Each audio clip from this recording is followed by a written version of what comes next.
Proc Factor. Isso aí transporta o seguinte, isso acabou com o neurotransmissor. Quando o cara diz para você, eu estou endorfinado, meu irmão, esquece endorfina, cara. A endorfina nem atravessa a barreira hematoencefálica, tá certo? Eu estou serotonina. Serotonina é barato, então os intestinos produzem mais do que tem o encéfalo. As neurotrofinas, elas tiram a questão de célula a célula. O que é que o neurotransmissor faz? Transmite de uma célula para outra neurológica a questão. Isso é besteira. Noradrenalina, dopamina, isso são simples neurotransmissores. As neurotrofinas, dentre elas a mais importante é o BDNF, eles são conjuntores, eles fazem o caminho cerebral. Quando você aprende a tocar piano, violão, quando você aprende um instrumento musical qualquer, uma língua, qualquer coisa que você faz, você cria circuitos cerebrais. É por isso que eu disse a você, antes de me apresentar, eu me esqueci de uma coisa.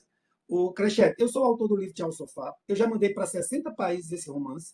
O Tchau Sofá, gente, ele é um romance, ele não é um manual de jejum ou de atividade física. Só que ele é um romance de uma médica que ela faz transplante cardíaco, ela perdeu mais de 60 quilos. É o romance que eu fiz. Eu pensei, como é que eu vou falar do BDNF para o mundo? Que ninguém sabe o que é. Eu digo, eu vou colocar nos personagens. As pessoas adoram novela. Elas vivem com o personagem, sofrem, choram. Então eu vou fazer uma novelinha. E eu fiz uma novela que fez muito sucesso, o BDNF, a maneira de você conhecer a proteína da felicidade. Mas aí eu fiz a continuação, são os mesmos personagens, é o Tchau Vício. Esse aqui é o calo das pessoas. Por quê? Porque o BDNF ali, o Tchau Sofá, é um livro, é um romancezinho fácil, todo mundo lê, gostoso, tem sexo, tem atração, essas coisas. Mas quando chega no Tchau Vício, aí é que você entende que todos os vícios têm o mesmo caminho. Tanto faz o álcool, o crack, a cocaína, como o açúcar. Todo vício é igual. É aí onde você vai entender que você é um viciado. Porque as três coisas que a droga faz, o açúcar faz. Olha, Crachete, pode pegar todos os profissionais da nutrição do mundo, os tradicionais. Ele vai ter 25 mil postagens. Mas ele vai ter aquela postagem lá dizendo o seguinte: não pode dizer que açúcar é droga. Isso é terrorismo nutricional. Ele nem sabe por que ele postou isso. Isso aí, Big Food, Big Pharma, que comanda o mundo aqui, incutem para essa galera fazer isso, sabe? Quem financia isso? Né? Você sabe as empresas alimentícias que financiam isso, dizer que açúcar não é droga. Mas as três coisas que a droga faz, olha, qual é a primeira coisa que a droga faz? Crachete está na Cracolândia, fumando crack. Aí você tem aqueles insights. Pô, eu tô aqui, cara, vendendo minhas coisas de casa para estar aqui, isso está me causando dano, prejuízo. A primeira coisa da droga é prejuízo. O açúcar faz. Nós temos 1 bilhão de obesos, 4 bilhões de pessoas com sobrepeso. Doutor, mas não é o açúcar que engorda. Aí eu já nem converso mais com o cara. Certo? Porque assim, o paciente veio para mim, tirou o açúcar, tirou o carboidrato, perdeu 45 quilos. Foi pro Natal, na casa da mãe, comeu um pão de queijo lá, acabou comendo um brigadeiro, voltou pro açúcar, engordou os 45 quilos. Não há segredo. Né? Então, a primeira coisa que a droga causa, prejuízo. Segunda coisa, tolerância. Você tem que fumar um cigarro de crack, depois 4, depois 8, depois 16 para dar a mesma lombra na cabeça. É a mesma coisa. Doutor, não consigo abrir uma caixa de chocolate e não comer todos. Porque tem tolerância. Você precisa muito mais para agradar o seu núcleo accumbens, que é um núcleozinho que você tem no seu cérebro reptiliano, que é a sede do vício e da satisfação, tá certo? Então, primeira coisa, prejuízo. Segunda coisa é tolerância. Agora, qual é a terceira coisa que a droga causa, que é evidente no carboidrato? Crise de abstinência, meu Abstinência. irmão. Então, assim, toda pessoa sabe qual é a primeira semana sem açúcar. A mulher, eu sempre que matar essa vizinha, agora eu mato se ela eu sem comer açúcar, entendeu? É difícil, cara. Tá entendendo? Então, essas pessoas escondem isso, é a verdade. Então, o Tchau Vício é como um livro do Friedrich Nietzsche, que quase ninguém consegue ler, que é o Assim Falou Zaratustra. Quase ninguém consegue ler de primeiro esse livro. Porque ele começa dizendo o seguinte: Deus está morto. O livro é muito pesado, né? Então, o meu livro Tchau Vício não é para todo mundo mesmo, não, cara. É para quem tem, assim, um pressuposto, é o conhecimento, claro, entender a questão, inclusive, quando eu olho para você, eu vejo a representação disso, seus vídeos antigos com a pizza na marcha, achando, até você achava que aquilo ali, olha que luxo minha vida, pizza só para mim com 8 pedaços, aquilo, você achava, cara. Naquele tempo, seu mindset era de achar que aquilo ali era luxo, não é isso? E hoje você está curado. Curado, mas você recebe crítica até de quem não sabe de nada. Vai dizer, você vai morrer com as artérias entupidas, né, chefe? E eles torcem por isso que você morra com as artérias entupidas, para dizer, tá vendo aí? Não, você está 100% certo, doutor. Em relação ao açúcar, quando eu percebi que o açúcar era uma droga, né, depois até que eu li o livro The Case Against Sugar, de Gary Taubes, você provavelmente já ouviu falar de Gary Taubes, né, o jornalista que escreveu sobre o açúcar, sobre a gordura.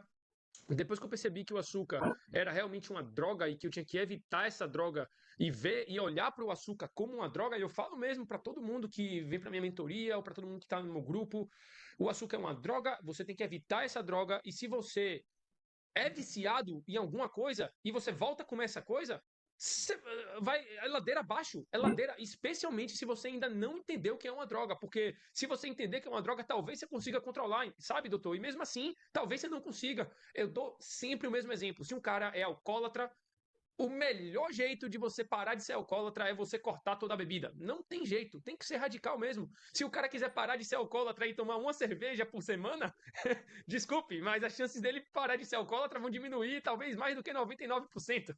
E com açúcar é a mesma coisa. Que bom que você comentou sobre isso, doutor, porque o açúcar é extremamente perigoso, o açúcar está extremamente normalizado e o açúcar se o açúcar não fosse o problema, como você falou, mais de 50% do Brasil não estava obeso ou acima do peso, né? Mais de 80% dos Estados Unidos não estava obeso ou acima do peso. E aí vem até o